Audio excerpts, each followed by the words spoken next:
Friends, మీ అందరికీ కూడా ఒక గుడ్ న్యూస్. ఈ రోజు ఆర్బీఐ చైర్మన్ సంజయ్ మల్హోత్రా ఒక ప్రకటన చేశారు. రెపో రేట్ 25 బేసిస్ పాయింట్స్ తగ్గిస్తూ ఒక ప్రకటన చేశారు. సో దీని వల్ల మనకి personal loans, vehicle loans, home loans కూడా వడ్డీ రేట్లు తగ్గబోతున్నాయి.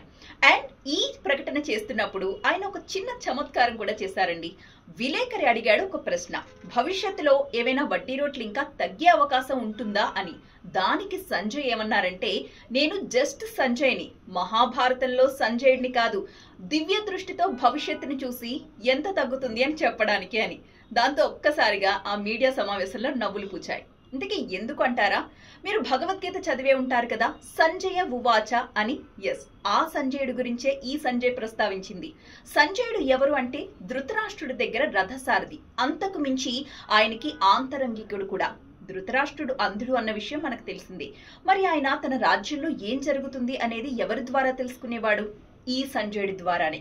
సంజయుడికి దివ్య దృష్టి ఉంది. తను ఎక్కడుండైనా కూడా ఎక్కడ ఏం జరుగుతుందో అన్నింటినీ తన దివ్య దృష్టితో చూడగలడు. ఈ వరాన్ని అతనికి ఇచ్చింది వేదవ్యాస మహర్షి. ఆ వరంతోనే కురుక్షేత్ర సంగ్రామంలో ఏం జరుగుతుంది అనేది కళ్లకు కట్టినట్లుగా అక్కడే ధృతరాష్ట్రుడు ఉంటే ఎలా చూస్తాడో ఆ చిత్రాన్ని అలా చూపించేవాడు సంజయుడు. అంతేకాదు, అర్జునుడికి శ్రీకృష్ణ పరమాత్మ బోధించిన భగవద్గీతని కూడా అక్కడి నుంచి విని ఇక్కడ ధృతరాష్ట్రుడికి వినిపించాడు.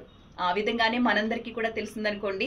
సో అది విలేకరుల సమావేశంలో సంజయ్ ఆ మహాభారతంలోని సంజయుడిని గుర్తు చేసుకుంటూ చమత్కరించాడు.